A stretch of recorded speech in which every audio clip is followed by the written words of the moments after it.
The divorced father of the groom started up about how much better his new wife was compared to his old wife during the speech. On and on about the equalities of Asian women versus white women. I've never looked at my shoes so hard in my whole life. The sister of the bride, who wasn't invited, showed up drunk and got in a fight with the bride until the father of the bride broke it up by putting the sister in a chokehold and dragging her out the venue. I was at a wedding where the best man got up and explained how important the speech was to him, because even though he has a stutter and public speaking is very hard for him, the groom had picked him. It immediately became clear that his stutter was severe, but everyone, of course, looked at each other like, "Isn't it amazing? What a touching moment." It felt like a movie moment as he struggled forward into what we all assumed would be a poignant speech. However, it quickly became clear that this was indeed one of the worst best man speeches of all time, with him referencing exes, sex stories, jokes about the groom's small penis, and how hot he thought the bride was. But of course, it was all coming out in a slow, horrible, agonizing stutter that made everything much, much worse. Everyone was mortified except for him. He looked incredibly proud. One of my wife's co-workers got married this past summer. Her father passed away from a fatal heart attack the morning of the wedding, but her family insisted and convinced her to go along with it, so she did. It was awkward as hell, and nobody in the building made it through without crying, even the minister. I worked weddings for a living and once saw the best man get loaded, give a speech, and profess his love of the bride and that they slept together for 2 nights before. Just prior to my sister's wedding ceremony beginning, as everyone was getting into place and last minute things were being done in this big old Catholic church, my father noticed a woman with a confused look at the back of the church and approached her. Asking if she needed anything, she informed him that she was the bride, then opened up a beat up suitcase, which she had, that contained something resembling a wedding type dress. My father, suspecting that she had some mental health issues, played along, suggesting that she may be in the wrong church, and when that didn't work, he slipped off and called the police. In the meantime, the lady walked up to my soon-to-be brother-in-law and said, "You aren't gonna leave me this time." When the police pulled up to the church, the lady spotted them and made a quick exit. Turns out she had a habit of pulling this stunt. My brother-in-law still occasionally reminds my sister that he had a choice on their wedding day, but still chose her. Not a bad thing that happened for me, just really awkward. I went to a wedding of someone from my church a few years back. When it came time to say the vows, he pulls out a sheet of paper and reads on for like 5 minutes, getting really intimate and pouring his heart out to her. It was kind of awkward, to be honest. But the icing on the cake was her response. When he was done, she just giggled loudly and awkwardly and then said, "Ditto." That's it. That was her wedding vow. I worked at a wedding venue for 4 years. Having to stop a bride's stepdad from hitting her over the head with a chair was a highlight. The whole room were just fighting with each other, and the best man kicked the mother-in-law. But the absolute worst one for me was when the newlyweds were arguing at the end of the night in front of their young son. She admitted to cheating on him, and it all came out then and there in front of his family, and he was devastated. There was this guy outside of the hotel walking up to groups of people in the smoking area, asking how much each person weighed. He was very overweight himself, and his jeans looked to be on the inside out. He was severely underdressed for the occasion, and no one seemed to know him. Anyway, he would ask a person's weight and then exclaim, "I can bench that!" Until one guy, I think he was a family member of the bride, got into an argument with him and started asking if anybody even knew this person. Figuring that he was a wedding crasher, that's when this gentleman decided to cut a deal with everyone. "If I can pick up that bench with my bare hands, can I stay for the party?" Everybody agreed, because the bench was clearly bolted to the ground. So he walks over, puts his hands on the bench, crouches down, and with all of his might, shits his pants in front of everyone. He stood up and waddled his way through the crowd, never to be seen again. I did hear throughout the night that people were talking about a guy who was on shrooms outside trying to lift a bench, so I guess he was also tripping balls in that moment. I ruined my cousin's wedding videos and I'll never live it down. When I was 13, my cousin got married, and my brother was in charge of photography and video for the day.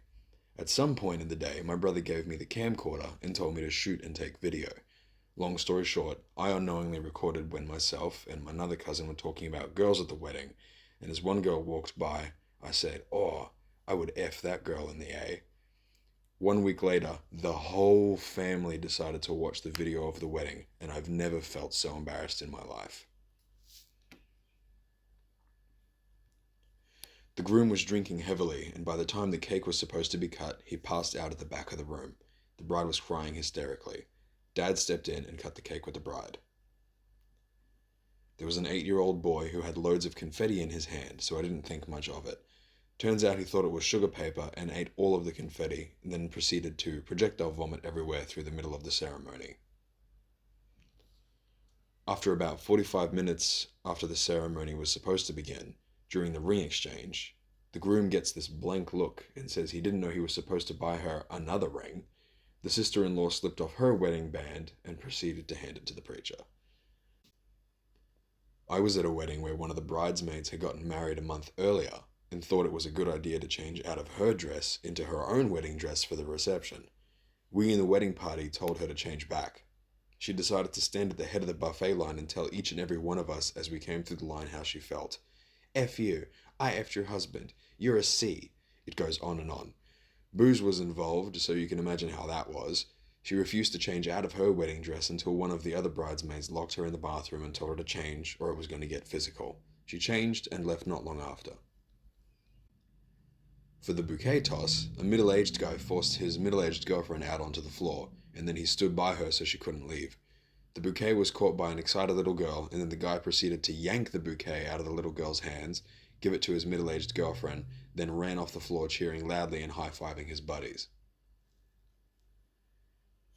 Just as the bride started walking down the aisle, her grandmother had a sudden cardiac event. We had to stop the procession and start CPR in the aisleway. What's worse is that we were in a large park, and people calling 911 couldn't give the address. I ran to the ranger's station, but it was locked. I broke a window screen and crawled through to use the landline's EMS so they could trace and respond it. One of my best friend's weddings. The groom got so drunk that he straight disappeared from the reception. It got real awkward when it was time for the wedding to be over. The venue was kicking us out, and the bride and groom were supposed to take off in a vintage car and drive off to the honeymoon suite. The music went off, the lights went on, and it turned into the guests searching the whole damn room. My husband finally found him in the parking lot, basically face down on his lips. He helped him back to the wedding, which was basically the most awkward walk of shame past the bride's glaring dad and grandfather. The groom was too drunk to drive, so the bride's grandfather drove them to the hotel suite, a 30-minute drive away. My friend, the bride, later told me that when they got to the room, her new husband passed out cold on the bed, and she had to wander the halls in a wedding dress looking for someone to unhook her dress for her so she could get out. I went to a wedding in a huge manor house off of a cliff overlooking the ocean. The house was lit up by a big floodlight in the floor pointing up at the house. When it got dark, some guests ran inside the bar and dance floor and shouted at people to come outside and look. A man and a woman who met for the first time at the wedding were engaging in intercourse below one of the floodlights and didn't realize that the gyrations were being projected 50 feet high onto the side of the house. A perfect shadow of the two people shagging. A friend's wedding a few years ago, the DJ had screens up for slideshows of the bride and groom that were played during some of the songs. That's fine, but the DJ screensaver was Girls Gone Wild style videos. We saw lots of T and A on those screens. At my Australian wedding, we were getting to the speeches part of the night, but were waiting for me to come back from the toilet. The meal had not quite agreed with me, and I was dealing with the consequences. My buddy who was being the MC was currently stalling the 110-ish people that decided it'd be funny to come and find me. Wandering mic in hand, he enters the toilet and asks how much longer I'll be. I didn't know that he had a mic on, and that everyone was waiting for me, so I replied quickly with an angry, F off you C, I'm doing an S. I'll be done when I'm effing done. Much to the horror of the people in the next room. My friend got married around age 21. Neither he nor the bride had much money, so the wedding was modest but still very nice. They did have a lovely 3-tier cake though. The ceremony goes fine, and the bride will cut the cake music is playing. She was a dainty, tiny little thing, maybe 5'2" and 100 pounds soaking wet. If she swatted a fly, I might not even notice. So she approaches the cake with the knife, barely touches it, and boom! The whole thing immediately collapses, all 3 tiers, somehow all over the elderly grandmother who was seated right by the cake. That old lady, who had barely moved throughout the whole affair, shot out of her chair like she was fired from a cannon, screeching bloody goddamn murder and sending cake shrapnel all over those nearby. Another close friend and I watched the whole thing from close range and were paralyzed in purple from the hysterical, breathless laughter, as were many of the other guests. I later heard that the bakery refunded them for the cake due to its not up to code construction. They should have charged them double for generating memories that nobody would ever forget.